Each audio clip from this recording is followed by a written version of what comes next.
Come on, Livingston, we're gonna go on and on and on. Together we can make it.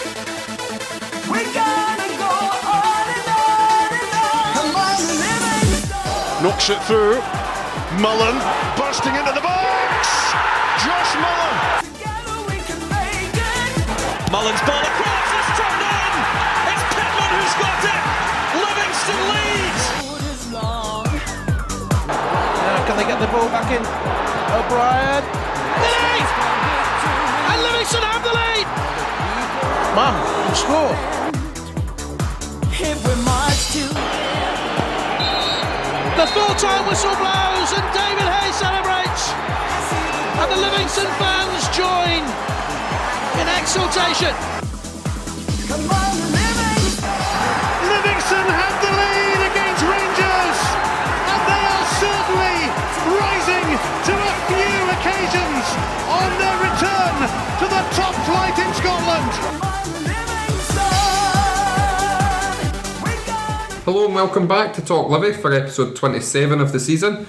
We're back as usual with more Livi related content, including post-match interviews, plus lots of reaction, previews and reviews after another busy week for the club. My name's Andy and I'm joined by Ewan and the returning Callum. Coming up, we hear post-match reaction from the Gaffer and Jon Guthrie following the draw with Hibs. We look back at that game in the capital as we leave Easter Road with another credible point. What does your Fox in returns this week? Our take on the TV show Room 101. Find out what does our Fox in this week. And finally, we look ahead to the Celtic game as we welcome the champions to West Lothian. Could we do it again?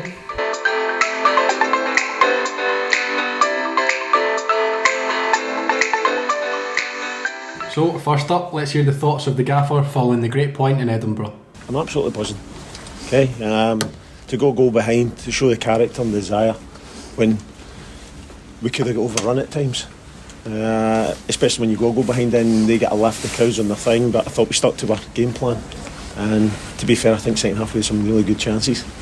We scored a really good goal, but I think before that Aaron should have probably scored an easier chance for him, and he said as much. He kind of just maybe shut his eyes at the wrong time, which happens.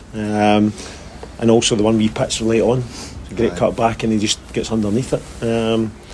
So no, to show the character from coming behind us, it speaks volumes to the boys. I'm buzzing for them, to be honest. No, as I said, it's all about what we do. That's all we can focus on. We know, Callum will tell you, I talked to him quite a bit, we know where our aim is and what our target is, first and foremost. And it was to come here and try and win the game and get 3 points. And if you can't do that, then don't get beat. Try with the mindset of trying to win the game, but don't lose the game. Don't have any regrets coming in after the game and you've lost 1-0. And we've been here many a time and gave away the game or 3 points by losing late goals. So, really delightful because he stood up to the test really well. You'll get better. He'll get better. No, he was good. He was very good. I think with Efe that he will risk it in certain areas. But he's only been in a week or some part of this week, so he's getting to know how we play, what areas that we're looking for him to play in. But I think you've seen his defensive qualities was excellent, and I think that will certainly come to the fore the more games we get and the more weeks we have with him, and the players will get to know him as well. And he needs to, obviously, the pictures that we paint in training, he'll take on board very easy, probably more easier than a younger one coming in. He is, but he just wants to play football.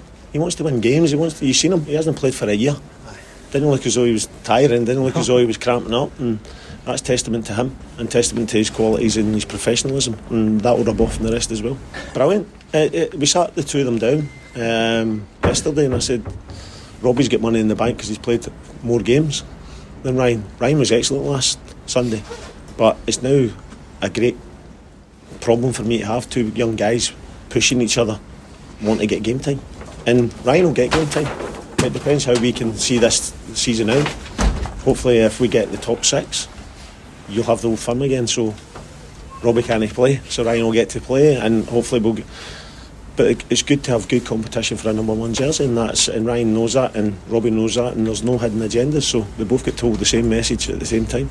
Then we heard from captain for the day, big Jon Guthrie. Here's his thoughts. A good point. Yeah, definitely. I think, anytime you go away from home, you go a goal down, to come back and get a point, I think, is a positive result. I think looking at the game, it was probably a fair result. Both teams sort of cancelled each other out. So yeah, like I said, looking at it, it's probably a positive result. Obviously, a lot does get spoken about how Livi don't win away from home, but difficult to beat away from home, which exactly isn't a bad thing at all. No, exactly. I mean, a lot of it's made, but it doesn't really affect us as players. We're not really looking into it. As long as we keep picking up the points, it doesn't bother us. And like I said, a point away from home, especially at a club like Hibs, is definitely a positive result for us. Stuff a back three today has been a back four for most of the season. How does that change? Yeah, I mean, obviously the whole formation of the team changes. I think with someone like Efe coming in, someone who's so experienced, it probably makes it a bit easier than someone who's probably not used to that formation.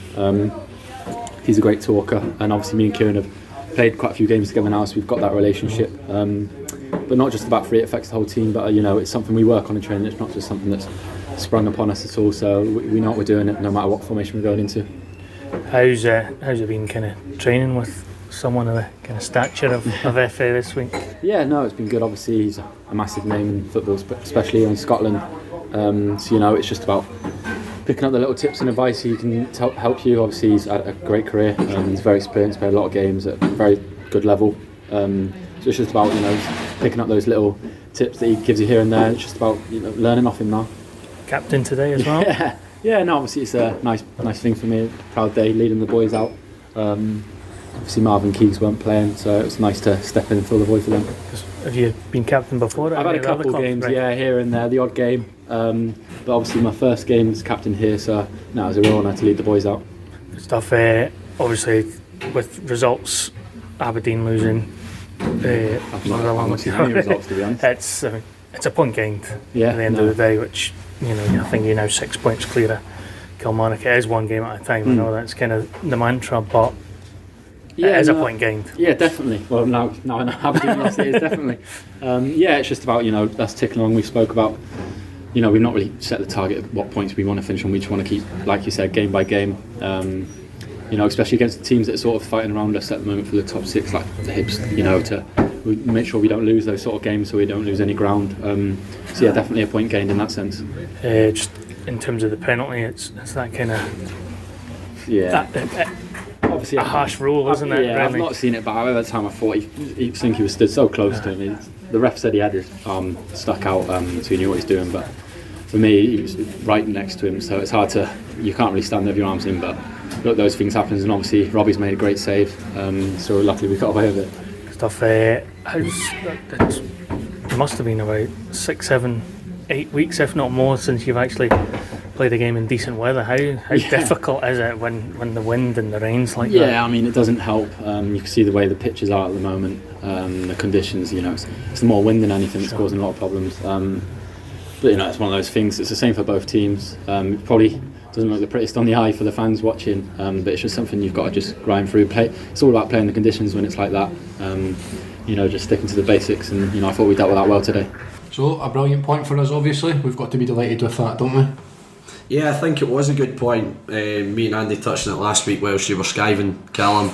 It was going to be a tough game. Hibs are a bit of a transformed side since Jack Ross came. As much as I hate Jack Ross, but we went 3 at the back for the second week in a row, which I think accommodated the 3 centre halves really well. I thought Ambrose had a really good debut. He's my new favourite player now, like Efe as well.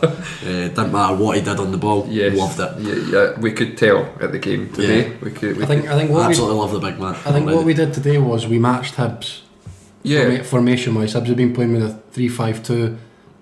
Good wing backs in the likes of Boyle. I think they were meant to start Joe Neal today, but I'm sure he picked up a knock before the game. Stevenson came in, didn't he? So they're effectively winners playing at wing back, and they were really dangerous, especially the two up front and Dodgy McNulty. I actually don't think we played particularly well today. It wasn't our best performance. I thought we were quite sloppy on the ball. We gave it away quite a lot. And the thing is, Hibs were there for the taking, because I don't fit. As much as we spoke about how good they've been, I don't think they were up to much today, and obviously that's partly to us. We stopped them from playing a lot, but I felt like there was chances there that when we were sloppy with the ball, we gave it away quite a lot. too many side passes, backwards passes, giving the ball away. There was the odd occasion where I think we could have just held on to the ball, maybe rather than giving it away quite as quickly as we did. There was the odd. I was saying early doors, I personally think we should have tried to hit a few more shots. We were getting in around the 18-yard box really well, but we were wanting to try and play another pass or something like that. I mean, if you look back to the last game at Easter Road, Stibb just took a pot shot and got a deflection. You know, you get a bit of luck. Sibs as well. Yep. So I think we could have created a little bit more and maybe just had the odd effort. Lawson in the first half just had a shot from 20 odd yards, produced a save. In those conditions as well today, anything could happen. To be fair, I think we were obviously hidden for the wind of that, but it really told when you got out the ground at full time the wind was swirling about. So it must be tell me about the elements today. I've spent pretty much my whole day out in them. So I mean, it was a good point considering I'm talking about us being a bit sloppy on the ball and no really at the races. To go to Edinburgh, Hibs on form, I think they'd won the last two. I've taken 11 points from the last 6, so we were 12 from the last 6. It's a great point. Prediction bang on from this young man. Oh, God, I think us to get that in there. We all went for a draw, to be fair. We all fancied a draw, didn't we? See, when we went 1-0 down, I didn't panic at all, and I don't think the players did. Obviously, I always thought we got back into it, and I think it's brilliant the fact that we got the goal so quickly after going behind. I think if it goes, maybe 10 minutes longer. Now, we're struggling in there. Is Aaron Taylor Sinclair, our new nickname from Tyres, ATS, is he the most dangerous player from 3 yards in world football? It's awfully like it. To be fair, folk kind of raised an eyebrow when we signed him, but we obviously brought him in for that 3-yard poaching role, didn't we? He should have had another, by the way, from 3 yards. I thought both fullbacks were very good today. Yeah. Obviously, weren't playing at Ibrox. I wouldn't say they were missed too much. I thought we played really well at Ibrox. I think we were wanting to be really compact at Ibrox, and we basically played 6 midfielders, but you almost had central midfielders almost as well playing in the wider areas. They got really far forward today. They did. I thought they played more as wingers than sort of sitting fullbacks, wing backs. I thought they played more as wingers. McMillan especially got right up the park in the second half after we scored. He really fancied that he was in the box a lot. We sort of did what similar to Sheffield United did, I thought, as well, with our centre halves. So it was obviously back three of Ambrose, Guthrie and Brown. Ambrose on the right and Brown was on the left, and when one of them went forward, obviously we'd be left with 2 centre halves and they tucked in. So we sort of had overlapping centre halves in a way. I see that in the Premier League with Sheffield United and the likes of O'Connell and stuff. They turn into fullbacks when they're going forward. First sort of big talking point is obviously the penalty decision. Can we have any complaints? With the current handball rule, it's a penalty. Yeah, it's a nailed on penalty with the current ruling. Complaints with the rule potentially? Yeah, absolutely. The rule is the complaint. It's not the actual decision. The decision's probably spot on. It's hit his hand. It's away from his body. I reckon even the gaffer took great joy. Obviously because the penalty was saved, but the fact that it was Scott Allen that had the penalty saved after the last game, I reckon Gary was having a get in. We fist pump at the side of the park. And obviously the gaffer, big call to bring Robbie McCrory back in, and that's paid off. I was saying in the car on the way there, I was saying that's really harsh on Schofield. Yeah, because he had a terrific game at Ibrox last week, but McCrory has played well since he's come in, so I called him saving the penalty. I said you did actually. I think the bigger call, to be honest, was Ambrose starting and playing 90 minutes. Oh, for sure. I mean, absolutely. He's not played a game since the Edinburgh Derby in December 2018. What do we make of that signing? It's a tremendous bit of business, isn't it? Oh, definitely. For a club of our stature to get someone with Ambrose's CV, I mean, the guy's 50 odd caps on Nigeria, African Cup of Nations winner, Champions League, league titles in this country. We can't knock back the opportunity to bring someone of his quality in. Even just kicking about the dressing room, a guy with that experience that's brilliant for the club. The bit that Nicky done with the club, he's already said he's like sponging off him basically, just little bits of information and what he can get. I think that's partly what we've done well this season, and why this season more than last we look like we can come back from going behind, and we look more solid when we're in front. because we've got experience across the park. Yeah, like You brought in Ambrose. Didn't have Bartley today, but I don't think we missed Bartley today. I think we were really dogged in the middle of the which park. is a credit to the guys who played. come in.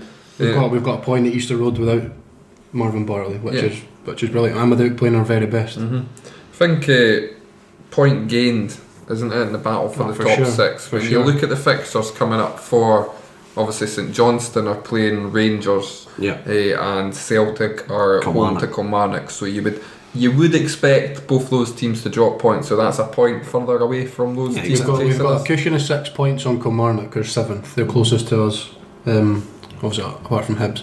And their goal difference, I think we've got an 11 better goal difference. So just basically another point, exactly. Who would we say is our man of the match today? Jon Guthrie for me. Yeah, I thought he was exceptional. I'm backing you on that one. I thought Guthrie.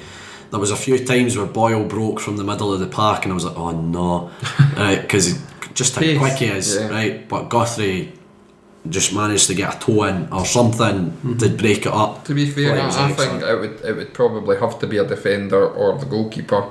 McCrory, but I think shout out to Brown as well. I thought another solid game. And as we've mentioned, Ambrose just came in for out in the wilderness and put in a solid 90 minutes. Really, really calm on the ball. Like a Rolls Royce player for us today. He was very calm on the ball. A couple of times, maybe a couple of our centre halves would just hoof it up the pitch. He's taking his time. I think with Ambrose, he has this reputation of having a clanger in him, right? I think it comes from him maybe being a bit confident on the ball on the odd occasion. I don't think it's through lapses of concentration. I think it's almost from a bit overconfidence. Do you think it's almost a good fit for him coming here, because we just do the basics defensively? And Ambrose is going to come in. We're not going to expect him to be a world beater. We just want him to come in, do the basics right, and defend our box well. Kick the shout at people. Maybe not quite go that far, Callum. But as I've said, Efe can do what he wants. He's my new favourite player. So talking about the back three then, we've obviously played it the last 2 games. Is this revolutionary? Is this a view to changing our style again, do you think? Because we've kind of went with that 4-2-3-1 this season and done pretty well with it, but we've now brought in Ambrose, we've got Guthrie, and there's potential we're looking at Brown to come in the summer if that works out. I think it gives you the option. I think we have a lot of options in the wide areas just now as well, which you look at Lawless from last season to this season, you look at the difference with Lawless playing further forward. I feel like players like him you might not get the best out of if you're going to go back to that system. Do you get the best out of Dykes? There's still a bit of talk that we're bringing Forrest in. Again, Forrest is an out and out winger. So is he going to fit into what, if we are going to go to a back 3 next year, does he really fit the system? I feel the guys that we played today in Taylor, Sinclair and McMillan, and I think Nicky Devlin, I think Nicky would thrive. He would thrive as a wing that. back, absolutely. in a wing back role.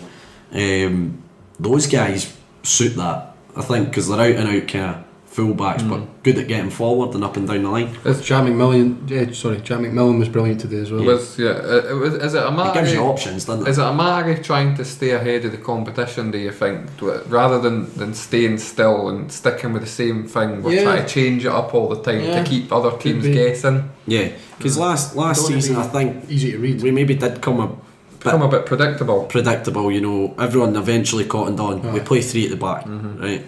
That's what they play. And you could tell the second half of last season, Gary started tinkering with 4 as we went into the new season, and predominantly we've played that. But now, again, we're in a position where we think, right, okay, we can start looking forward a bit maybe to next season. What can we start doing? Let's try this. How do the players fit into it? And it gives you the option to go and do that in games. Another point on grass in Edinburgh, I think that's 6 games in Edinburgh in the league since we've returned to the Premiership, 6 draws. So we're consistent. Kings of the Lothians. It's a good record though, isn't it, when you're winning games at home against these teams and drawing away. I think if you asked any of the teams, bottom half or outside the Old Firm, to go, even if it's draws, to go to Edinburgh away from home and not lose a single game and be well in the games as well, it's not like you're clinging on for points. I think you'd be pretty chuffed with that. Definitely. But a great point. against Hibs, and hopefully we can continue that away run, because we've not beat. Obviously, it's been well documented our away form. It's another really good point on the road. On grass as well. Imagine. And hopefully we can take that forward into the Celtic game, and we'll talk about that a bit later on the podcast.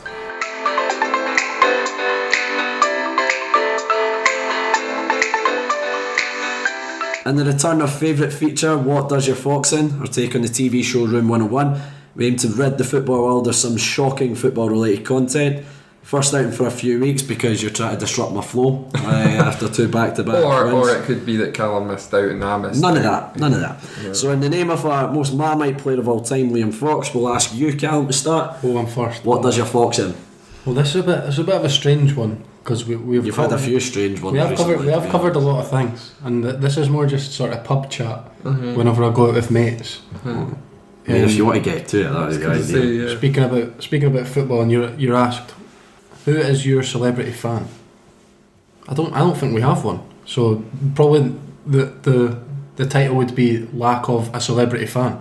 If there's anybody out there that knows we have a celebrity fan, that does your that does my head. It's annoying because everybody don't have a celebrity fan. This massive name supports us, and then I'm like, big Bob for the street. Well, do you need a celebrity fan? No, you don't need one. It's just a little thing. So what you're saying is we need suggestions to have a celebrity fan and get someone on board. And I mean, is John Ward a celebrity? He's a local celeb, isn't he? He's a big businessman and local singer in the nightclubs and that. Sorry, John, but I wouldn't put you in the gag. I heard he's going in the jungle. Well, we'll see. What about Shelley Kerr? She's local. She's not a Livi fan. But we could make her a Livi fan. No? You can't make people fans. Unless they've never had a club before. I know, but is that not the idea of your comment, to try and get someone, celebrity to follow? Is this a Does Your Fox In? Susan Boyle campaigning? Bit of both, mate. Bit of both, isn't it? Get her name out there to the celebs. I mean, does it really do your Fox in though that we don't have a celebrity fan? It's a little thing, but when asked, it doesn't. Was there not a guy on Twitter years ago? I'm sure there was a guy that claimed he was a celebrity, but that none of us had ever heard of. Said he was a Livi fan, but I can't remember this. He was on some TV programme on the BBC, and he turned up at a game. And all of a sudden expecting everybody to Grant McIntosh get the red carpet out. Who are you? Is that what he's called? Grant McIntosh? Grant McIntosh, that could be his name, yeah. No, is he not the guy? Grant McIntosh is the Starbeat guy. I'm pretty sure he was on the BBC. So this is a call. Any celebrities out there, you want to associate yourself with a club, get involved. Do you think celebrities listen to TalkLivi podcast? Probably not, but if anybody knows a celebrity, I don't know. I mean, is that there's only a handful of our own players that follow the podcast, and I highlight out Brad Pitt sitting going, you know what, I need a football club. Brad Pitt's cousin could be from Livingston, and they could be listening. What about the unofficial Livi guy? He's quite a celebrity on Twitter. No. I mean, he's just a Livi fan. Some terrific content on that. It is, anyway. Right. Ewan. It's just a little thing. It's a little thing that annoys me. My one is coloured football boots.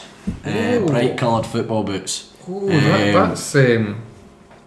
That could touch a nerve for a few folk. Nah, I'm really not a fan of them. Like, I like them. You know, I think you need to be at a certain standard to really get away with them, right?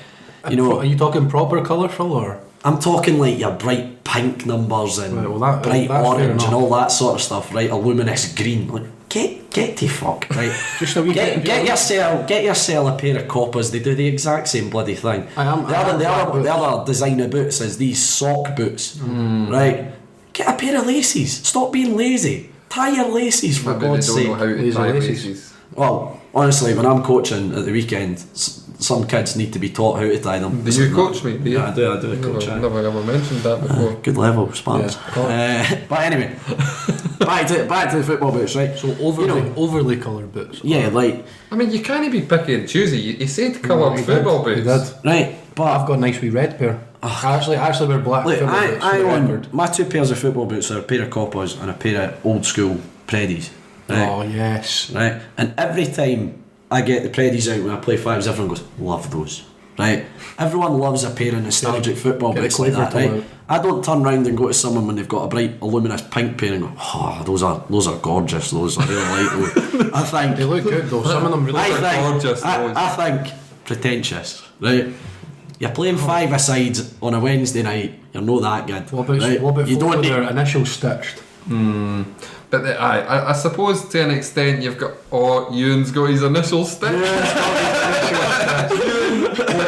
Ewan out right now. He's got his initials stitched on his boot. That's not the point though. The point is coloured football boots. Right? Oh dear. But I think they should be done away with. I think you need to be at a certain Is level black not a colour? before you can get away with them. Black's actually a shade, mate. But No, it's not. yes, it is. No, it's not. So would white be acceptable? I still think you need to be at a certain level to get away with them. And I would only buy white boots if I was playing on Astro every week. So just non-black boots is what you hate. Nah, like I think you need to be at a certain level. Like pros can just about get away with them at a certain level. What about kids who look up to their heroes on the football pitch and It's a good debate. really want? Their parents need to put a stamp on and say, stop thinking you're Billy Big Boys. And Ken what? See when you've got a pro contract, there you go. There's a nice pair of colourful boots. I'm pretty sure one of the old Livi youth coaches actually had a rule Really? that they weren't allowed to wear coloured boots until they played a first team game. I have to say, So there was I'm a I'm sure classic Jack black boot. Bowman might have been that player that turned up with like white or coloured boots, right? And he got told he wasn't allowed to wear them at training because he hadn't played for the first team. And then he played his first team game and then he was playing green boots the rest of the time he was with it.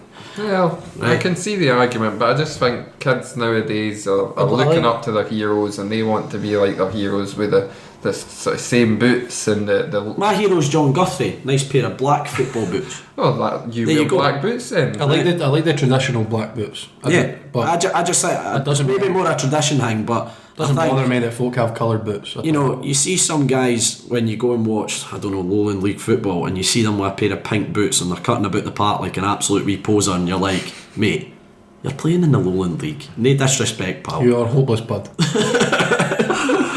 Well, listen, we've probably got guys who listen to the podcast who play a bit of football. If you've got coloured boots, feel free to call Ewan out on it. Call them all sorts. I think mine's got more of a debate than yours. Yeah. Sorry, I think I'm getting more votes. Livi fans, if you've ever been in a pub or out with your mates and they're all like, oh, I've never had that conversation. this with celebrity myself before. supports my team, blah blah blah. You even got Dundee United, Lorraine Kelly and all that. I'd just love to go. Even on Twitter, we interactions. How about getting Lewis Capaldi involved? Get him tweeted. Can you be a Livi fan? He's a Celtic man, unfortunately. Right, Anyway. Andy, what's yours? Yeah. We're diversing back to Bruni's point on this one. Yeah. Boys my blood. So what does my fox in is, and you see it mostly in English football. You don't see it very often in Scottish football, but I have seen it. Is kids down the front with the cardboard cutout saying, just please. For example, Lyndon Dykes, can I have your top, please? Counter argument which you used against me.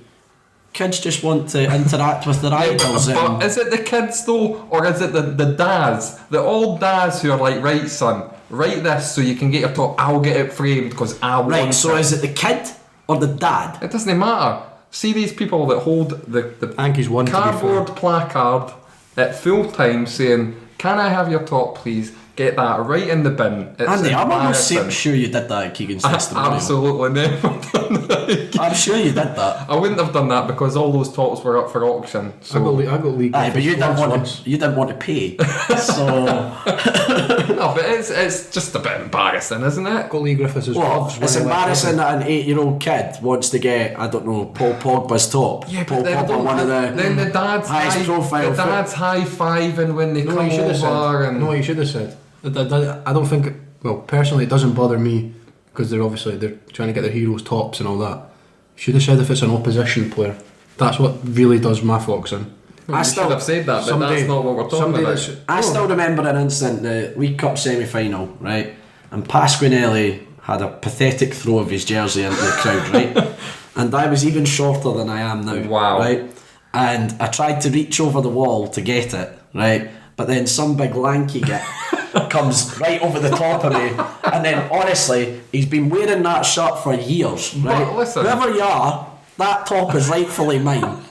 rightfully mine, because it was in my path. But listen, it's acceptable if players come over off their own back and throw shirts into the crowd. That's totally acceptable. It's just for a me. sign, mate. But the fact that they're wrestling all the time. they're down there begging. The wrestling. They're down there begging to get this shirt. Are they begging? They're kids. They are. Are they begging? They really Andy are. Semple hates children. There we go. Yeah, basically that's what it is. They are begging. So Andy, what does your fox and his children? Come on. Yours is we don't have a celebrity fan. No celebrities supporting Livingston. I think it's not on. And then the biggest mine club in the is world. coloured football boots for folk who think they're Billy Big Boys, basically.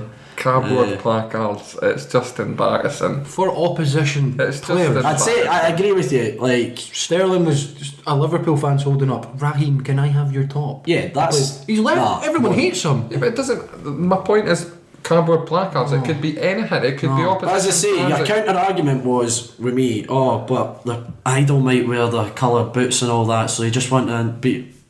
I'm not gonna lie. If I was at Juventus and Ronaldo's cutting about, I'd be like, tell you what, I'm getting a sign out. I want I would Ronaldo's. love to see you holding a cardboard. Absolutely placard. bloody right. I'd be there with a salt tire behind it to make him know I've travelled. Right. Nah, I'm not having it. I'd be well up for that. I'm not having it. Might do that when I go to Milan. See if I can Go get for it, mate. Balotelli's top or Don't something. you dare He do plays for that. Brescia. Don't you dare do that. You know what, Might mate? do it just to piss you off. You know what, mate? Go for it. Don't show any Might shame. do it. Lukaku. You will be shamed. Get Lukaku's top. You will be. Anyway, quick re-evaluation then, Callum. The fact that Livingston have no celebrity fans saddens me. Tune. You actually sound really down. Coloured football boots. And mine is the cardboard placards sort of begging for player shirts. It's not begging, but It is. So we'll put the polls out on our you're begging Twitter. for votes. That's what that is. We'll put the polls on our Twitter. Will probably be Tuesday because that gives you a chance to listen if you want to listen. We'll put our arguments up as well and then vote for the one that does your fox in the most.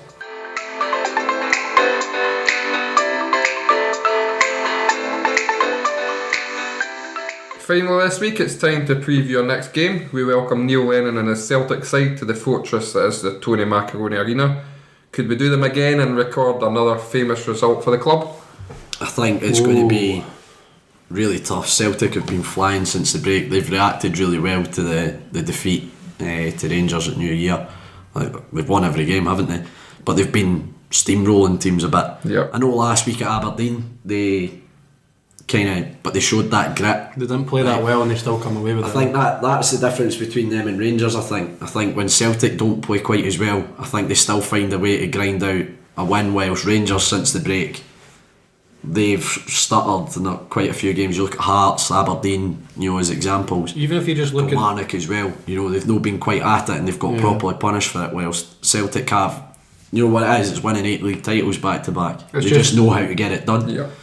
So I think they're going to be a really tough nut to crack. I know if you look at our against them last time, but if you look at our individual results, just between Rangers and Celtic, I think even this season, I think Celtic are the much better team. Yeah. Just the fact they totally dominated us. We went in the game at all, the 4-0. The Rangers games, both the two at Ibrox. Yeah, we've been well in the games. There's only Scored. the one game was the 2-0 where I don't think we were at the races. It was the only game with the old firm that we've been out of it. But I think Edouard's playing brilliantly. He's scoring goals for fun. Griffiths is back on form as well. They're playing the two of them up front. They've tweaked their systems to get the two of them playing, and I think that's made a massive difference to them I think playing. it's 7 wins in a row in the league since they've got beat off your Rangers. And that's not including cut ties and then obviously drawing Europe just there. They play that 3-5-2, and if that's not working, obviously you've got Edouard and Griffiths up front. If that's not working, they take off Griffiths and they bring on the likes of Elyounoussi and they play a 4-2-3-1. Christie's been dropping off onto the bench recently as well. They've got an embarrassment to riches, don't they? It's going to be a really, really tough one. But it's credit to Lennon, by the way. Big credit to Lennon, because when he got appointed, folk were slaughtering the Celtic decision. fans as well. And yeah, exactly. And I think in the transfer market in particular, I would say Lennon's done a much better job than Rodgers. I think some of the signings, Julian's been a really good signing, even though I think Dykes might still be living in his head rent free after that 2-0 game. Hope he's not nervous. Nah. But I think some of the signings that he's made, ball and goalies came good, after a kind of ropey start. Frimpong, Hayes more. Really impressed with Frimpong the last game we played over there. He absolutely tore us a new one down that right hand side. So I think he's recruited really well. I think he's improved the squad overall. I think I said at the start of the season, I see Rangers getting closer, but I can't see them pipping them, because I just think Celtic have more of them. As you say, I mean, I kind of called Rangers to win it this year, but as you say, Celtic have kicked on after the winter break. Same as last year. And Rangers have been really poor. To me, the league's over already. It's 10 points. Obviously, Rangers have got a game in hand that you would imagine they would win that against St Johnstone at home. That would, if they win their games between now and that, it's still 7 points. Or Celtic going to drop 7 points? Relying on winning the two Old Firm derbies, it's basically. Tough. It's calling their way back. Some of my mates are saying they're obviously Celtic fans. They've got a relatively easy running. They're saying they're only difficult games, which is a massive compliment to us as the Old Firms and us coming to Livingston. They wouldn't say they're dreading it, but they're going, it's a real potential banana skin. It's a big banana skin. I think our home record speaks for itself. We're the third best home record in the league, behind Rangers and Celtic. Is it 7 wins in a row at home, 6 wins in a row at home? You look only 6 goals conceded. There's only 3 teams that have came to Livi and scored this season. I mean, we've done it earlier in the season against Celtic at home since we got promoted as well. The 0-0 and the 2-0. So. Nobody fancies coming to Livingston, whether it's the pitch or not, whether the pitch is already in players' heads before they even come to the game. That awful pitch, because it's certainly not the crowd influence. One thing I really credit Lennon with, right? Even when he was Hibs manager, we beat them when we were Hibs manager, and he got asked about the pitch, and he went, "It's not an excuse. It's their pitch. They can do what they want with it." And he got asked the same earlier in the season, talking about the pitch, and he went, "That's not the issue today. The issue, we weren't quite at it. They were really at it, hungry at. They wanted it more." And I have a lot of respect for Lennon, because I think he shows other teams a bit more respect, unlike his counterpart across Glasgow, who I think's a ball bag. But you just need to look at obviously we're talking about the Celtic game, but you just need to look at the reaction of Gerrard last week. If it wasn't the pitch's fault, it was the referee's fault. It's just absolutely ridiculous. But I agree. I think Lennon shows a lot of respect. I think he's calmed down a lot. I think he's matured a lot as a manager. I think he has. It is a tough game. Do we try and change the way we play then? Obviously we don't like to do that at home because we're so good at home, but do we change to sort of adjust to the way they're playing? Well, you're talking about how they play a 3 at the back. Do we carry on playing a 3? Yeah, I think is the big question. The thing is, you're then putting 3 against quality players. Do you see us possibly going to what we did at Ibrox and going almost with a flat 6 across? Perhaps. As an option. I've said that on a few occasions. Get an extra body in the middle of the park. Obviously they've been playing a 5, haven't they? So that's an option as well. And then going Dykes up top on his own. Well, we know with Dykes that he's going to put them under pressure. If we can get the ball up to him and he'll get us out. Get in and about their defence, because as he's proved earlier in the season, he'll cause them trouble. And if we can do that, if a chance comes along, we need to take it, because we'll not get many. So we need to take it, and we need a performance for our goalie, and we need a bit of luck, like you do at any time you play Celtic and Rangers. 10-11 days away, potentially time for Bartley to recover, you could say. Probably the only change you could say. If he's available, I would say he comes in. He's coming in, for sure. Who would drop out? That's the only thing. Possibly Lawson. Our squad depth, by the way, even just looking at, I've said it so many times over the weeks. Just looking at our bench today, it's exceptional. It's outstanding. As you say, Bartley, if it comes in, Nicky Devlin, would it still be a bit too soon? I think it's probably a wee bit too soon with the injury, especially in a big game like that. He's going to be expected to cover a lot of ground. Remember the game at the cup tie against Rangers, and Nicky visibly saw him after like 70 minutes. He went, I'm knackered. Yeah. Politer way of putting it. What about, obviously, Keegan Jacobs is quite suited to these type games. He's always the sort of go-to he was player. probably the man of the match in the 0-0. Yeah, he's always usually the go-to player for these big games, isn't he? The boy's an absolute grafter. Yeah, that's one that crosses your mind. Crawford's another one as well. Crawford's a grafter in the middle of the park. He obviously came in at Ibrox and I think didn't really put a foot wrong, considering he's been out in the cold for a wee while. I don't think it's a game for the likes of Menga and Suda. No, it's if we're on the back foot. You say that, but is Menga's unpredictability... Oh, we're on TV, he might score. We're on TV. Is his unpredictability maybe a good thing in this game? Maybe not to start, but maybe to come on with maybe 25 minutes to go just to... Oh, he's a nuisance completely, yeah. He's a nuisance for everyone involved in the occasion. Probably the most unpredictable player on the pitch, probably. I don't think he knows what he's going to do next. There's that element as well you could throw in. So... Obviously, looking forward to the game. As you say, it's 10 days away and there's a lot to go in between them. We don't know what injuries and things will come about, but what we're thinking prediction-wise for it? I'm going to go 2-1 Celtic. Oh, Cal, you raised an eyebrow there. Well, I was going to go 2-1 Celtic as well. I could see us... I don't know, I just have that feeling we'll score and we'll make it difficult for them. Yeah, I'll go 2-1. I think we'll equalise. They'll go 1 up and we'll Your face suggests you were going to go 2-1 as well. No, I'm really considering going for a positive result. Wow. I just think at home we're such a... Yeah, but I think they're they are. They're playing a lot for something. They are, but they're playing a lot of football. They've got... I mean, I don't know where their next European game comes in yet. It's next week. So this coming Thursday. And then they'll have the Scottish Cup game. We've just spoke about their squad. I know, but and then they've got their Scottish Cup game as well before that, because obviously it's a midweek game for us. I'm gonna go 1-1.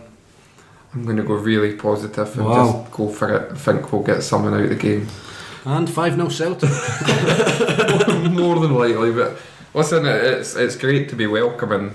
Obviously, your Celtics, your Rangers, and all these big teams. Shows you how far we've come. No, in all seriousness, it's genuinely great to be a threat. Yeah. Like Celtic are coming to Livingston. As you say, it shows you how well we have done this season, how good a campaign we've had when you're talking about your pals are going, Livi are a bit of a threat. Yeah. You know, that's a banana skin of a game. Yeah. Whereas last season, I think they would have seen it as, we should be winning that game. It's so, absolutely. It shows how good a job the management team's done, how they've recruited well. We've got players all over the pitch that could hurt teams but also be dogged and determined and stay in games for as long as possible and frustrate teams, and I think that's probably what we'll look to do. I mean, I don't often say this, Andy, but I really hope your prediction's right. I'm desperate. That would be great, wouldn't it? We're all wrong and we win. Well, that would be even better, wouldn't it? We've obviously recorded that win early in the season, our first ever win against Celtic. All we can ask for. It sounds cliche. It's about time we got our second ever win. Sounds cliche. All we can ask for is 100% and to stay in the game as long as possible. The old cliche there. The happy clapper there. But yeah, great game to look forward to. Hopefully we'll see you all at the Tony Macaroni Arena for that game, and hopefully we get a positive outcome from it.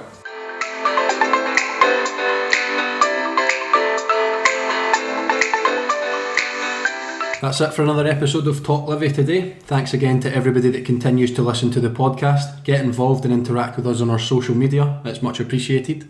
You can find TalkLivi on Facebook, Instagram and Twitter by just searching for TalkLivi. Hit like and follow to keep up to date with everything we're doing. You can also find this episode and all of our other episodes on all good podcast streaming sites including iTunes, Spotify, Castbox, plus many more. All our episodes are also on our website, talklivipodcast.libsyn.com.